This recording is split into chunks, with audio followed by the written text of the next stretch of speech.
অষ্টম খণ্ডে চলে আসি। এতক্ষণ ধরে আমরা দেখেছি যে পূর্বের খণ্ডগুলোতে কি হয়েছে। আমরা দেখেছি কিভাবে ওমর ফারুক রাদিয়াল্লাহু তাআলা আনহুর মানবিকতার দিকটি প্রকাশ পেয়েছে, তার দৃঢ়তার দিকটি প্রকাশ পেয়েছে, কিভাবে তিনি নগর ভ্রমণে বের হতেন এবং মানুষকে দুঃখে দেখলে সেটি সাধারণত ঘুচিয়ে দেওয়ার চেষ্টা করতেন, সে দিকটি প্রকাশ পেয়েছে। এবং তিনি যে পূর্বের খণ্ডে যেটি আমরা দেখেছি যে নিজের কাঁধে তিনি আটা বয়ে নিয়ে চলেছেন দুঃখিনী মায়ের ঘরে, এবং অন্য কারো সাহায্য নিতে তিনি নারাজ এবং অন্য কারো সাহায্য তিনি নেবেন না, বরং নিজেই সেই আটা বা ঘৃত বয়ে নিয়ে যাবেন।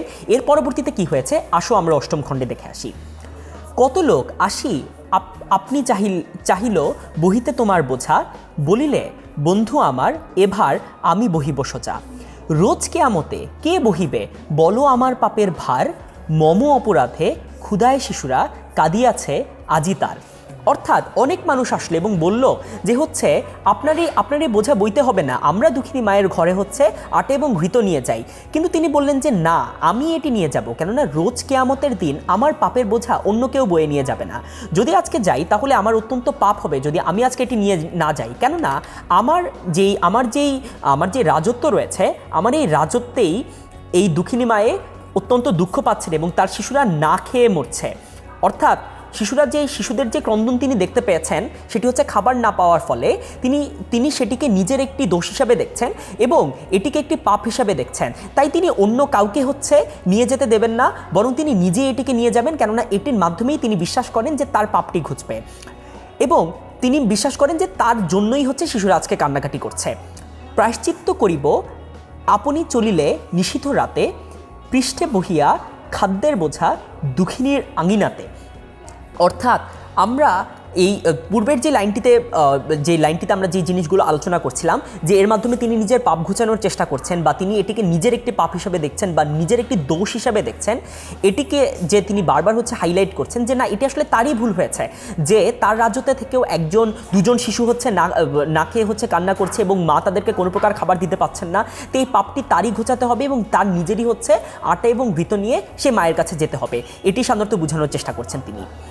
এত যে কোমল প্রাণ করুণার বশে, তবুগো ন্যায়ের করণিক অপমান, মদ্যপানের অপরাধে প্রিয় পুত্রেরে নিজ করে, মেরেছ দোররা মরেছে পুত্র তোমার চোখের পরে।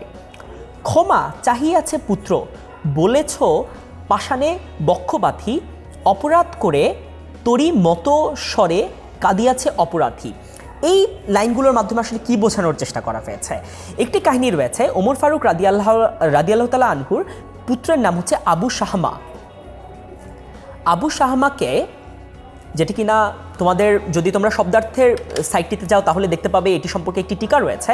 আবু শাহমাকে 80টি দোররা অর্থাৎ 80টি বেত্রাঘাত করা হয়, কেননা সে মদ্যপানের সাথে জড়িত ছিল। নিজের পুত্র হিসাবে নর্মাল মানুষ কি করতো? হয়তো নিজের পুত্র দেখে তাকে মাফ করে দিত, কেননা তিনি মুসলিম জাহানের বর্তমানে রাজত্ব করছেন, মুসলিম জাহানের তিনিই খলিফা, সুতরাং তিনি যেটি বলবেন সেটি তো আলটিমেট কথা। কিন্তু ওমর ফারুক রাদিয়াল্লাহু তাআলা আনহু সেটি করলেন না। তিনি ইচ্ছা করলে পুত্রকে মাফ করে দিতে পারতেন, কিন্তু ওমর ফারুক রাদিয়াল্লাহু তাআলা আনহু সেই পুত্রকে মাফ না করে দিয়ে বরং পুত্রকে সেটির জন্য উপযুক্ত শাস্তিটি দিলেন। সেটি 80টি দোররা অথবা 80টি বেত্রাঘাত করলো এবং তার পুত্র তার কাছে অনেকবার এর জন্য ক্ষমা চাইল যে আমাকে এর জন্য মাফ করে দেন, আমি মদ্যপান করেছি, সেটা আমার ভুল হয়েছে। কিন্তু পাষাণে বক্ষবাধী অর্থাৎ অত্যন্ত দৃঢ়তার সাথে এবং অত্যন্ত নিষ্ঠুর হয়ে তিনি যে অপরাধী রয়েছে তাকে বেত্রাঘাত করতে বললেন এবং অপরাধী এটির মাধ্যমে কেঁদে উঠল এবং এটির মাধ্যমেই আমাদের অষ্টম খণ্ডটি শেষ হলো। আমরা আবু শাহমার অত্যন্ত গুরুত্বপূর্ণ একটি গল্পে রয়েছি এবং গল্পটির পরে কি হয়েছে সেটি জানার জন্য অবশ্যই তোমাদের পরবর্তীতে খণ্ডটিতে যেতে হবে, যেটি কিনা নবম খণ্ড। এতক্ষণে আমরা যেটি দেখেছি সেটি ওমর ফারুক রাদিয়াল্লাহু তাআলা আনহুর মানবিকতা, ওমর ফারুক রাদিয়াল্লাহু তাআলা আনহুর দৃঢ়তা, ওমর ফারুক রাদিয়াল্লাহু তাআলা আনহু কীভাবে নগর ভ্রমণে বের হতেন, তিনি তার পুত্রের প্রতি কী করেছেন সেটি বারবার প্রকাশ পেয়েছে। আসো আমরা নবম খণ্ডটিতে যাই এবং কবিতাটির ইতি ঘটাই এবং দেখি তার পুত্রের আসলে কী পরিণতিটি হয়েছিল।